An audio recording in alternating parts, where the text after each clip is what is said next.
Hello friends, welcome to Tamil Village Cooking. இன்னைக்கு நம்ம சேனல்ல தீபாவளிக்கு ஒரு சூப்பரான ஸ்நாக்ஸ் ரெசிபி குழந்தைங்கல இருந்து பெரியவங்க வரைக்கும் எல்லாரும் விரும்பி சாப்பிடக்கூடிய ஒரு அற்புதமான ஸ்நாக்ஸ் தாங்க பார்க்க போறோம். வாங்க வீடியோக்குள்ள போய் இந்த ரெசிபி எப்படி பண்றதுன்னு பார்க்கலாம். ஓமப்பொடி செய்ய தேவையான பொருட்கள் இன்னைக்கு நான் வந்துட்டு 150 கிராம் கடலை மாவு எடுத்துர்க்கேங்க. 100 கிராம் அளவுக்கு பச்சரிசி மாவு. ஓமப்பொடி செய்யறதுக்கு இந்த அளவுக்கு ஓமம் எடுத்துர்க்கேங்க. இதை வந்துட்டு 10 நிமிஷம் ஊற வச்சு அந்த தண்ணியை மட்டும் தனியாக எடுத்து வச்சுருக்கேங்க. பட்டர், பெருங்காயத்தூள், உப்பு தேவையான அளவு, ஓமப்பொடி பொரிச்செடுக்கிறதுக்கு தேவையான அளவு ஆயில். அவ்வளோதாங்க ஓமப்பொடி செய்ய தேவையான பொருட்கள். இப்போ வந்து ஒரு பேனில் பட்டர் சேர்த்துருக்கேங்க. இதை வந்து நம்ம உருக்கி எடுத்துக்கலாம்.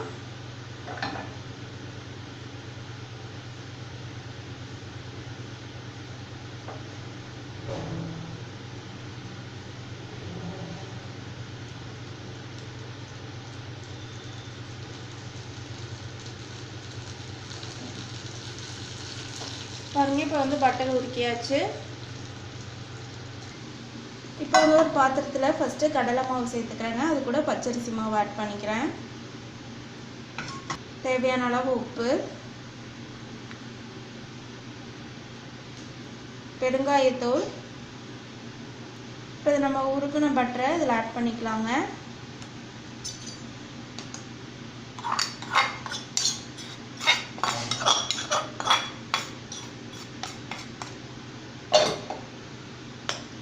இப்போ இது எல்லாமே சேர்த்துட்டு நல்லா கலந்து விட்டுடலாம்.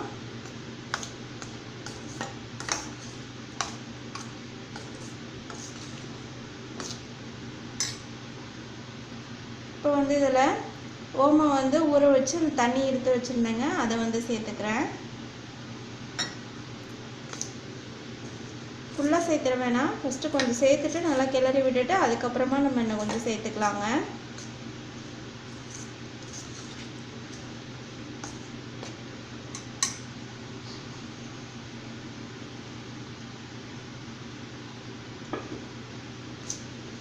இப்போ நல்லா இந்த மாதிரி மிக்ஸ் பண்ணிக்கலாம்.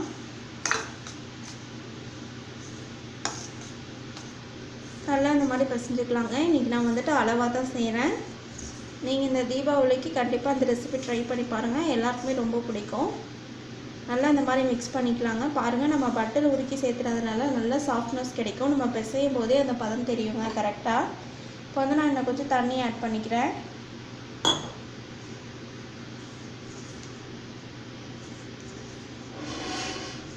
நம்ம முறுக்கு குழாயில் போட்டு அதை புளியிற அளவுக்கு கரெக்டான பதத்தில் இருக்கணும். அந்த அளவுக்கு நல்லா பசைஞ்சுக்கணுங்க. உங்களுக்கு இதில் கொஞ்சம் காரம் தேவைப்பட்டுச்சு அப்படின்னா நீங்கள் கொஞ்சமாக வரமிளகாய் தூள் நீங்கள் ஆட் பண்ணிக்கலாங்க. பாருங்கள், நல்லா தண்ணி சேர்த்துட்டு இந்த மாதிரி நல்லா பசைஞ்சுக்கிறேன்.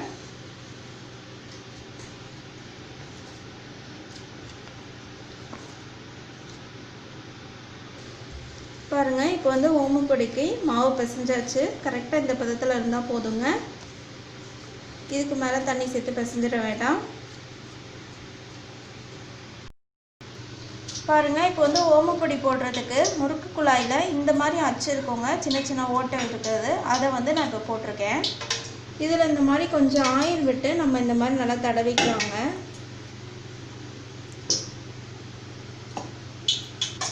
நல்லா சுற்றி எல்லா புறமும் தடவிக்கலாம்.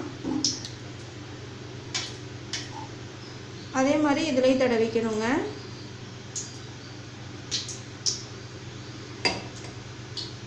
பாருங்கள், நம்ம இப்போ ரெடி பண்ண மாவில் இந்த சைஸ் அளவுக்கு ஒரு உருண்டையாக எடுத்துக்கிறேங்க.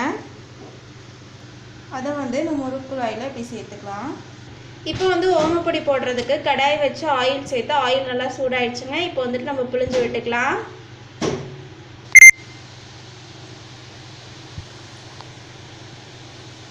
பாருங்க, இந்த மாதிரி புரிஞ்சுக்கலாங்க.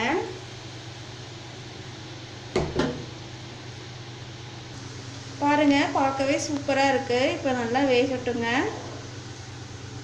குழந்தைங்களுக்குலாம் ரொம்ப பிடிக்கும், காரம் இல்லாமல் இருக்கிறதுனால ரொம்ப விரும்பி சாப்பிடுவாங்க.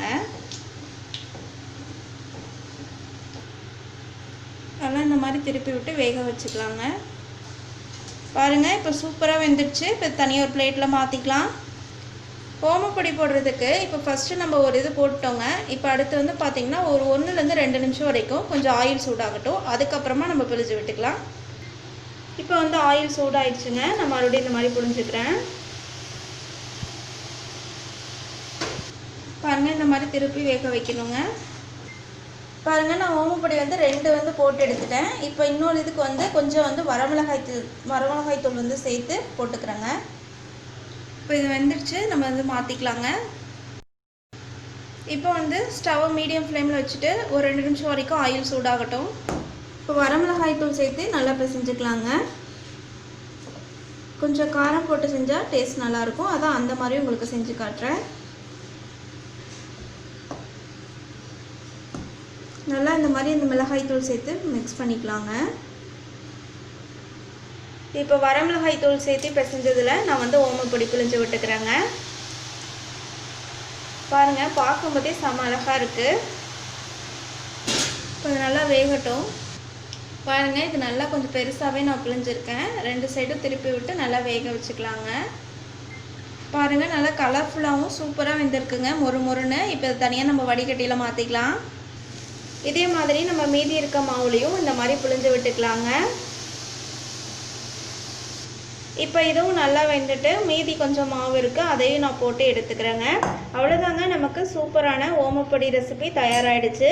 இந்த ரெசிபியை இந்த தீபாவளிக்கு உங்கள் வீட்டுக்கு சொல்லி மறக்காமல் ட்ரை பண்ணி பாருங்கள். டேஸ்ட் ரொம்பவே சூப்பராக இருக்கும்.